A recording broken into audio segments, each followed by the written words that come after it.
Welcome back to DARM, everybody. Tim Cafferty here in our live stream Fireside Chat. And to my right is CJ Stam from Southern Comfort Vacation Rentals. And to my left, you may be been looking for a fellow named Boogie, but instead, I understand it's an upgrade, is what I've been told. But we have David Stevens here from Track. And tell us about your role with the company. That's right. So thank you. My name's David Stevens. I am the lead data scientist at Track, which means that most of my job is taking AI and machine learning and wiring that into the product in order to help our customers improve their hospitality. Because hospitality is really about taking care of people. We've heard that today quite a bit. Some of the folks who have been watching the Fireside Chats have heard that before. But data management conference, data guy, I've got some questions for you. But we have an interesting dichotomy here. We have the product here. We have a consumer on this end. And so your experience with Track, talk to us about that. Well, it's been an interesting relationship because it started off, frankly, a little bit rocky. Mm-hmm. And what I found very unique, and really the reason why I'm here is because they heard me, right, and actually started reaching out and wanting to have productive conversations. And those first, kind of relationship conversations turned into more curious, right, where they started asking me questions about my user experience, things I liked, I was looking for, and I think that's sometimes we start missing that, right? For the property managers to the software companies they're using, more like a user than a partner. So, yeah. So, David, in response to that, give me a perspective about how things have changed. I've been around the business a while, as has been pointed out several times today. But it used to be a plug and play. This is my product. This is how you use it. It's much more interactive and user-centric, I think, now, is it not? Yeah, in response to what CJ said, is that, in the past, Track has had this reputation that we would overpromise on products, and then it would be very difficult to finally deliver. But like CJ said, is that we have been listening to our customers. That's the important thing, is that when we listen to them, they tell us what they want. And as we deliver on that, and that's what we've been seeing, especially with the new change management. So over about a year ago, we have our new CEO, Boogie. So Boogie Wittenberg, he's been fantastic. Mm-hmm. And like you said today in the Fireside Chat with Simon earlier, is that you have to basically always be in this state of breaking something down and rebuilding. And as difficult as that is to wrap our heads around, that's essentially how we have to approach the project. So when we're looking at our product, there are times when we have to break it down in order to rebuild it into something better. Like you mentioned, it is more of a hands-on approach. It doesn't mean that you're spending more time doing things you don't want to do. You're spending more time understanding your guests, improving their experience, and working with your owners on strategy. And those are the things that we want our customers to walk away with. So when we speak with CJ, every single interaction I've had with him has been dynamite. We've been talking about a lot of new products. We've been talking about a lot of new things on the roadmap. Some things I don't think I'm allowed to mention just yet, but by next year we have some very exciting things. CJ, you're a very experienced operator. Give me a perspective, maybe a temperature check on the industry right now. What are you seeing that operators that are doing well are doing, and where are we headed? There's a lot. CJ? No. There's a lot. Yes. And my short answer would be optimizing in order to spend more time focusing on not just customer interaction, but internal interaction, like really getting teams to gel like a good sports team or like any other organization that is like, if you don't love what you're doing every day at the office or with the group that you're working with, it's very hard to show love to your customers. So I would say that a lot of everything we've done this past year, you can optimize rates, you can optimize your listings and all of those things.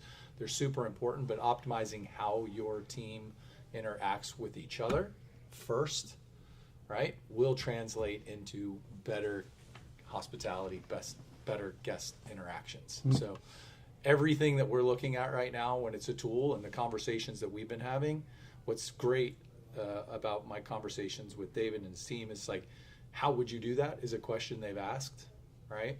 And then they'll listen again, and they're trying to, they're I've picked up on the, finding that the nuance, right, in the, between the lines, right? Figuring out what exactly it is that we're going to need in order to optimize, right, and spend more time. Mm-hmm. Not just, putting fires out. We all do that, right? All property managers are used to the chaos, but it's like, what can the tools that we're using do to help us win time back, right? So we can focus on those relationships. And you've already touched on this, David, but deeper dive into how you are helping people like CJ with you and your team. Yeah, so meeting with CJ and other property management companies has really opened our eyes to not just where their pain points are, because we really have to strike this balance. Right, we have a balance between what we already have in the product, and then we also have to innovate. Right, if we're not innovating, we are moving backwards. It's not a standstill. We are moving backwards because everybody else is innovating around us. So there are some times whenever we see what's already released and we hear about a pain point in that, well, that is obviously what's in production right now, where we're going to put our focus. But then the innovation, this is where CJ and I and the rest of our Tiger team, our AI Tiger team, has actually moved in very well, because now we have our finger on the pulse. We're listening. So we're creating tools that will allow our customers to take their hands off and allow the software to listen in and pull out the most important information. So instead of manual data entry, this is something that we believe and we've seen that is actually changing the hospitality industry. So we've heard a lot today and at this conference about there's so much powerful revenue management software out there, and AI is really moving in there. What's the human role? When do we use judgment versus trusting the algorithms? Yeah, that's a great question. And you'll hear a lot of people, especially in this conference, talking about artificial intelligence. I think it was right about this time last year, Sam Altman, CEO of OpenAI, said 2025 is going to be the year of the agent, right? Which is basically the AI agent, allowing the AI agent to come into the workforce, which allows it to be an extra employee. And of course, there was a lot of buzz and a lot of talk around that, and we've seen a lot of AI agents come into the workforce, just like the presentations that we just saw.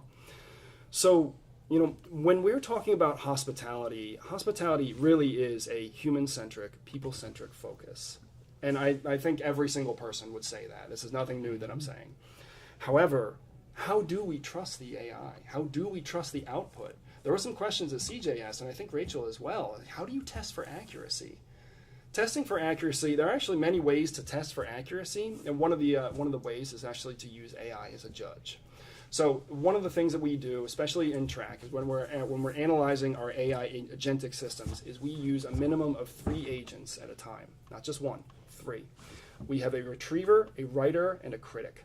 And the critic is a completely separate AI agent that will look at the question and look at the answer delivered and decide whether or not it's good enough based on a threshold. So we have to have a minimum of 3. I would like to say we'd have a minimum of 4, because that 4th one is the planner. So first of all, you can cover 80% of all of your responses. I would even say 90% of all your responses with AI as a judge, as long as you have that agentic structure where you have 3 agents: the retriever, the writer, and the critic. You must have that critic. That is critical. However, then whenever we're talking about the AI and how do we remove hallucinations, well, this is where the human has to always check things. So on our internal operations, what's important is that we check to see whether or not it's aligned to the output. So this is where, as an example, reinforcement learning from human feedback is very important. So RLHF. This is basically how GPT-3 to 3.5 had made such a very large change, and that was thanks to Dr. Andrej Karpathy when he went back to OpenAI. But this is what we're applying. This is what we're applying here at Track: is reinforcement learning from human feedback. So we're checking the answers. we're not just checking it and kind of spot checking and scanning through it, but we're checking it mathematically. So what we do is this is going to get a little technical, so here's a warning. Okay. We basically transfer all of the human text into a vector or a string of numbers, and then we use a mathematical operation that compares those numbers to see just how close or far off they are. So it's not just us being able to say, yep, that's fine, because at the end of the day, 4:45, 5:30 in the afternoon, somebody is checking out, and they may not want to analyze all of the AI answers, but we use a mathematical operation in order to make that easier. How's that working on your end? So I love that you asked that question. I'm glad you asked it, because you all just heard that, right? That was like pretty freaking technical. But what's super cool about the interactions that I've been having with them is they're also very human. In this, like I was saying before, like they're wanting to understand the human side, like what are the challenges that we're trying to solve, and then this isn't supposed to be offensive, but he'll turn it into geek. Right? I don't need to know all of that, but you guys are asking. That's what I've really enjoyed about this process, working with you guys, is you're asking me the questions to understand, like, how does this translate to boots on the ground? We'll do the stuff behind the scenes, right? And that's what's so exciting, is that we're already seeing these little feature updates that are coming down within the track system, and they haven't even been that big yet, but they're already making those differences where you can tell that, like, this is a big PMS with a lot of data, a lot of users, and AI is moving very, very fast. There's so much still to learn. Like, from my standpoint as a property manager, that shouldn't be where I'm spending all my time. Right? It should be, this is the problem that I'm trying to solve with the guest that the software used to not be able to do. Right? Yeah. How can we get it to do it? Yeah. And what's that biggest gap? And we've identified a couple of those. And again, they're just asking the questions to understand. And then, like, the confidence level is very high right now in their ability to deliver. So that's. And just to add on that, if I may, CJ, what you're saying is exactly the way that it should be. You should not have to learn the latest AI tech, because your goal is, as a property manager, is to serve your property owners.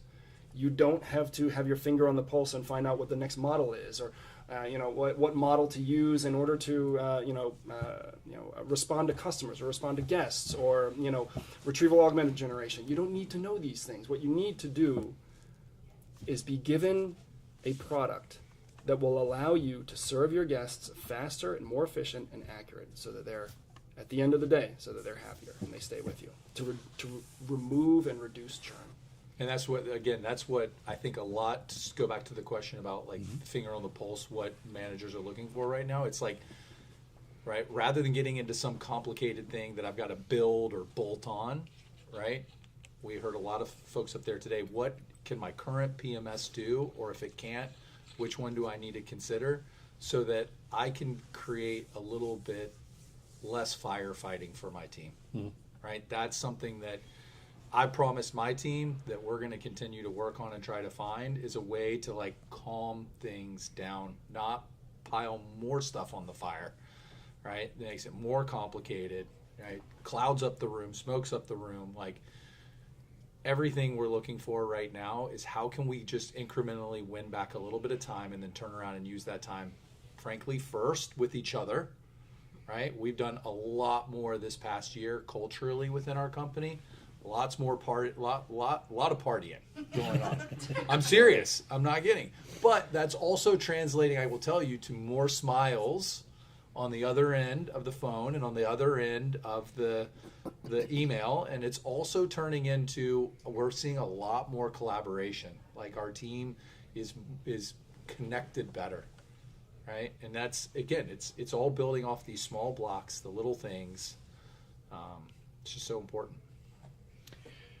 I want to give one more question on AI. Please, We've heard a yeah. lot about it in the last hour or so. It seems like every presentation that we saw. We're going to be drowning in it Yeah, we soon are. too, and that's what I'm saying. I think Yeah. I think that people will crave more human connection. Exactly. Yeah, they will Yes. crave more human connection the more AI interactions they're having out there.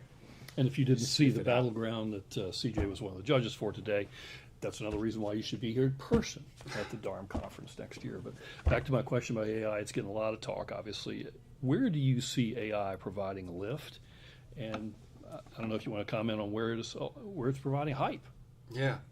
So you're right. There's a lot of hype. We see it everywhere. Every marketing email, every pitch deck, every keynote, it's everywhere. And the amount of hype that it's being given, I think there is a certain level where it's not just hype. There is actual, real, practical ways that we can use AI. But the thing is just because 2025 is the year of the agent, does that mean that every PMS, that every software company needs to be building agents into their software? That's a question. It's a hard question that we all have to answer because you see it in the big players. You see it in the sales forces. You see it in Jira. You see it in your Gmail account as well. There is an AI agent to help you write, to find a ticket, and it's to make your life easier. But however, if it's not adding value, it's vaporware. It doesn't matter. It's just noise. Now, our goal at Track is to cut through the noise. I've been saying this for years. We have to cut through the noise, cut through the hype, and be laser focused on customer value. And if AI is the tool that we use in order to get there, excellent. If it's not, sometimes it's good old-fashioned standard machine learning, and we actually have a lot of that in our product.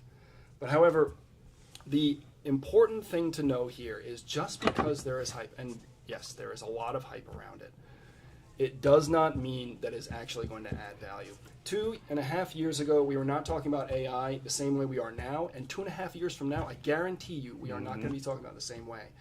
However, that's not to say it's going away, because actually there's this organization called the Longitudinal Expert AI Panel, LEAP. LEAP is a mixture of over 300 AI researchers that don't have skin in the game. They're not, working for OpenAI. They're not working for Anthropic or any of the big organizations. And what they say is that by 2030, artificial intelligence is going to manage 18% of human work, which is a huge jump from 2% in 2025. So think about that. In 5 years, 18%. Now, these researchers, they also say that by 2040, this will be, on the Richter scale of technology impact, this will have an 8 out of 10. By 2040, 15 years. So what does that mean? What's an 8 out of 10? Other technologies that hit that 8 out of 10? The automobile and electricity.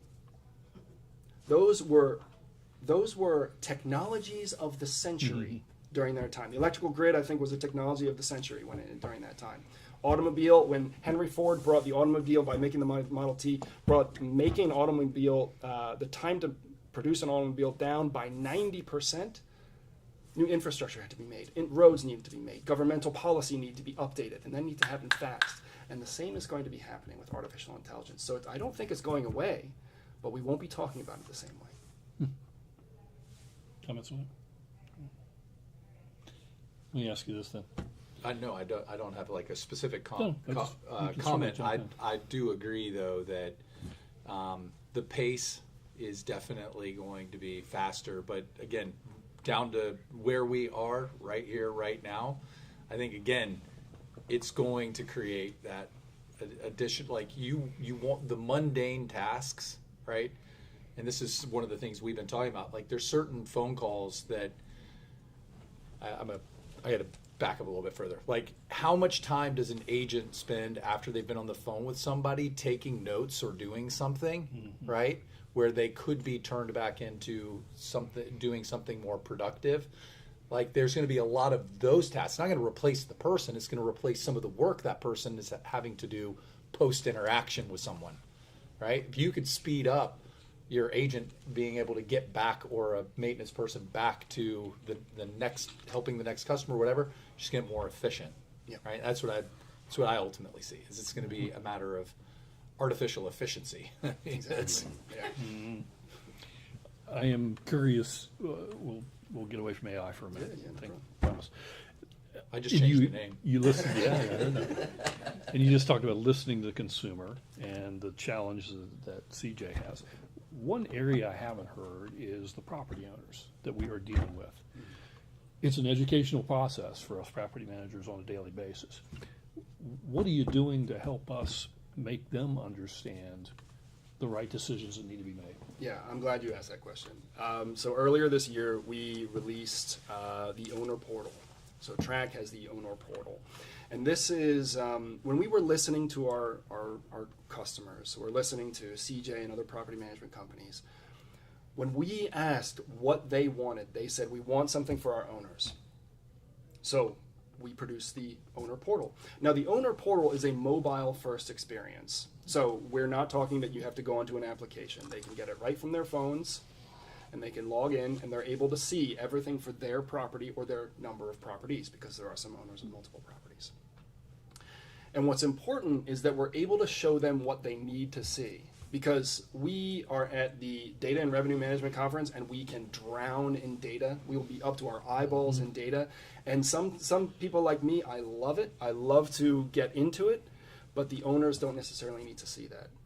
So the owner portal is a way for our property management companies, guys like CJ as well as the other companies, to show their owners exactly what they need to see, to review with them whenever they like, to see that data, only the data that they should be seeing. Because sometimes if you get too much into the weeds with one owner, another owner may love it, but one owner just wants to say, I just want it high level.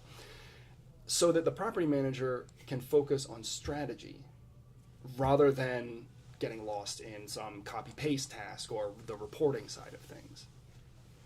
I'm going to turn this into a real-world example because I just got a freaking awesome idea. All right, so here this is like a conversation that we would have, because I'd literally hit them up with an email, or like we get a phone call or whatever. Could we, like, you saw that IC&D tool? Yeah. Where it was like the basically smart filter? Yeah.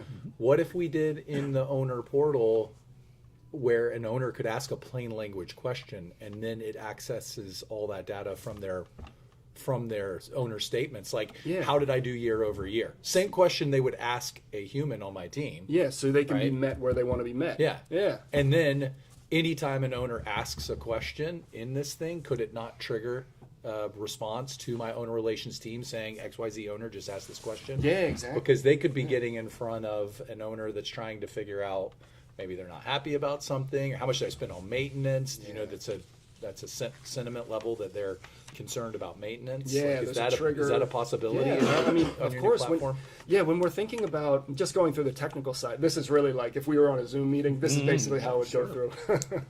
Just on the technical side, I don't see why that would be a problem, because honestly, we're not really sharing. We don't want to share every piece of data. That would overload the. All that stuff's the owner. there. It's all there. Like their average, the rate that they were getting that year is Exactly, there. How much yep. they spent on maintenance is there. It's Yeah. all there. So Yeah, exactly. You're just kind of creating this little, fashionable thing that's like, I could tell my owners, you can just ask plain language questions inside. But again, what I'm thinking is, how is this going to win time back for my team? Yeah, exactly. No, that's a good point, because maybe every month you have a monthly call with your owners, or whenever. And sometimes they'll even call you up, during the middle of the day, Could middle be of the night. the guy that's 1 a.m, like, just got their owner statement. They're like, I, want to ask a question. They're going to shoot an email at 1 a.m. You know what I'm saying? Like, Exactly. they could actually ask it right there and maybe get their answer. Yeah, exactly. Yeah, then that would save you and your team time from having to, okay, let's get on a call. Okay, 30 minutes. Oh, there's a time difference because this person's over in Europe or whatever the story is. And then that would save them time. Yeah, the goal of this really is to save our customers and our owners time. It's just whenever it's customer facing, it has to be right every single time. Yep. There's no room for error. And that's one thing that we all have to be very wary when we're talking about these AI tools. Because what we do at Track, like I mentioned earlier with those 3 or the 4 AI agents, we test these things internally before we then put it to the public. And I'm not just talking about, we need to put a feature through QA. No.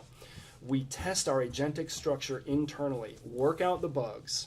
We set up our eval structure. Once we get that down, then we can consider slowly rolling this out to the public. So rolling this out to owners, it will have to be right every single time. But you're telling me there's a chance. Yes. A couple more. It is on record. So we have some property managers probably watching us, and you've seen a lot of them over time. So what single biggest mistake do you see when you are analyzing a property manager that come to your company, and what's the fix? A biggest mistake from the What they're doing right now, Oh, I see. and what they shouldn't be doing, and how we fix that. Whenever we talk to our customers, none of them tell me, I want to be spending more time on OTA backend, updating images, tagging manually, and rewriting descriptions. Not one. Instead, they tell us, I want my staff to go home on time. I want to spend more time with my owners on strategy and not on some copy-paste task. I want to spend more time on the guest experience and not focusing on my inbox. So when we hear that, we know what they're doing wrong. We know when we hear it in their tone of voice, the things that they don't want to be doing, they are doing. And that's why at Track, our goal with AI is simple. We want to give them their time back so that they can improve the lives of their owners and their team members. If it does not add you value, if it does not solve a problem, if it does not give you time back or save you money or make you money, then it's vaporware. It's noise. And our job is to cut through the hype of this. How about one must-do action folks should take to run their business better? Maybe you can give me the same answer you just gave me, but again, No, I think that's a good question, Tim, and I'm glad you asked me because, I think the most important thing is to understand what you're buying in software. Because like we would been saying, Boogie's mentioned earlier when we were at the Fireside chat with Simon, is that, hospitality, a property manager's focus is to improve the lives of their owners, is to stop churn, is to have great guest experiences, and make this process flow very, very smoothly. When it's coming to buying software, like we just said, if it's not making you money, or if it's not saving you money or saving time, then it's not worth it. So what must you do? You don't have to have your finger on the pulse of the latest AI craze. I honestly, there's software companies, people like me. That's our job. We need our goal. My goal is to educate enough to take that off of the plate of the property managers. However, they need to know what they're buying and if it solves the problem. So the must do, understand what you're buying so that you're not just buying the latest shiny toy. what do you have to add to that? Well, I was thinking that there was a recent book that I read, and I wanted to confirm the name. So we talked a lot about AI, and this was a book that helped me a lot to understand like the whole global aspect of AI. It's called Co-Intelligence. I don't know if anybody's read this book yet. I've heard this one. I haven't Okay, read it yet. I would tell you this is a takeaway for today. Okay. Grab that book for sure, because this is one of the more recent books where the author is really going through, for people like me, right, who have not studied this, just goes through the evolution of AI, starting all the way back in the 70s, like talking about some of the first use cases, and then goes into some more recent use cases and really explains our current kind of, it's a snapshot in time. Where are we right now as humans with AI? How did we get here? And ultimately, where we're going to go. So, Yeah. I mean, it is definitely, it's like it's a superpower. It really is. When you think about it, like how much power we hold right here. AI really unlocked, I think, the full potential of this. I don't know what's next, but it was just a great book when it explains like how AI is integrating with this day-to-day, right? Improving our lives right now and how we got here. Just does a great job of explaining it. There's another book I actually will recommend, and I'm glad that you brought that up, because tomorrow for the closing keynote, there is a lady, her name is Sol Rashidi, and she is giving the closing keynote, and she wrote a book called Your AI Survival Guide. This is a fantastic read. It's for anybody who is working on AI projects, who is putting that into their product, or who is even buying that. And it will basically take you from ideation until production. And it's one of the best books I've read. It's more product or project management focused. And she's going to be speaking tomorrow to close out DARM. Add that to the list. Maybe listen to it on the way home. Yep. Well, hate to break it to you. It doesn't appear as though she's going to make an appearance tomorrow. Oh, But no. it doesn't prevent you from reading the book. Oh, man. Oh, We've had to pivot. Oh, But man. that's what we do in property management. I understand, but Okay, we do. Yeah. All right, I'm going to ask CJ this as we're wrapping up here in the next few minutes, and I'll get you to jump in because I know you have a good one for this.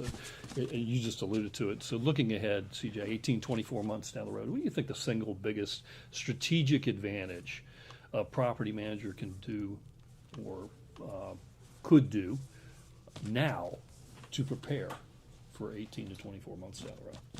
I'll go back to what I started with, your people. Like, literally make it your mission, right, to create some philosophy within your business or mindset within your business that what they're doing with these tools is working to win time back so they can spend more quality time with their customers. Because everybody, I will tell you right now, is worried that anything you are doing with the AI or whatever is to replace their job. And we're in a hospitality business. Like, I don't see it that way. Now, might it replace another person? No, I think it will just delay.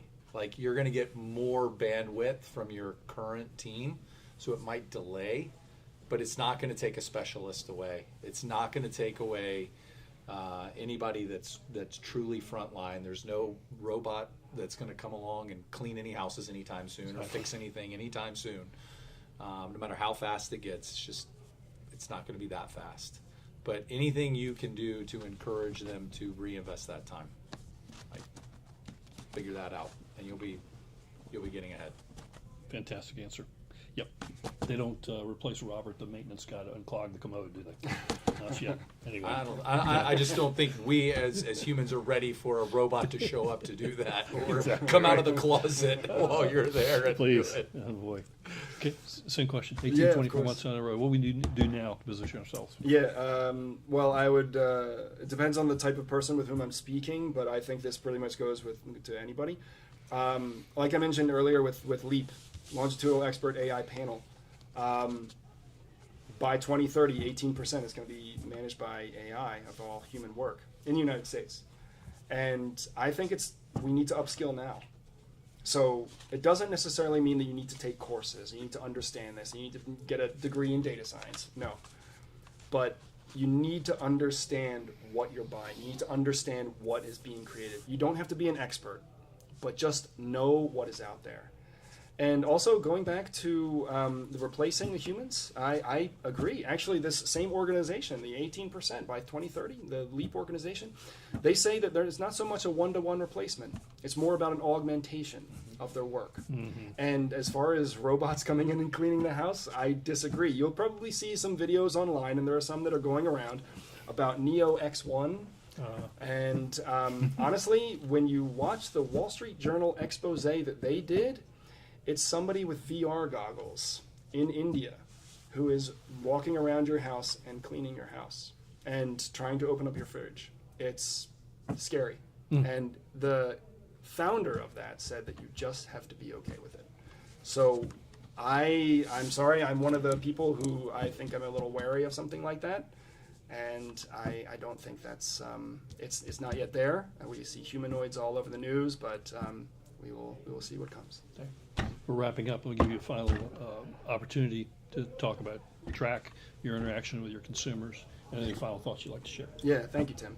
Well, first of all, this has been a delight. I really enjoyed this fireside chat. Thank you for moderating this and leading with such great questions. At Track, like I mentioned earlier, we are focused with AI on one simple goal: to give our property managers their time back so that hospitality can feel human again. A lot of people are scared with this advent of AI, how things are coming. But I think we need to embrace it, because when we break ourselves down and restructure and rebuild, we become better, we become stronger. Track is forward thinking. And what you'll see tomorrow in our Battleground presentation, you will see the products that we're coming out with. And I think in the future, there are many other products that we are very excited about. And we've been working on these AI products for a while, and we're just getting warmed up. Fantastic. Any final thoughts from the PM side? I really liked what you said about getting just enough information to be comfortable with it, because it is important to know the difference between that signal to noise ratio, right? You talked about the noise a lot. Signal's super important. Like, what is the thing that really matters in these tools that are getting built, right? And the term vaporware, like, that's why I referred to the book, like, for the property managers especially that are here and that are seeing all these tools. If you understand like what's really driving how those tools work, like, that's a great start. Fantastic. So, yeah. Well, Thank again, you. we're coming to you live from the DARM conference here in Destin, Florida. And in just a couple of moments, we'll first want to thank David Stevens for being here from Track, and CJ Stam. I think we have Simon coming up in just a couple of minutes with another Fireside Chat. So stay tuned. Till then, so long. Thanks. Thank you.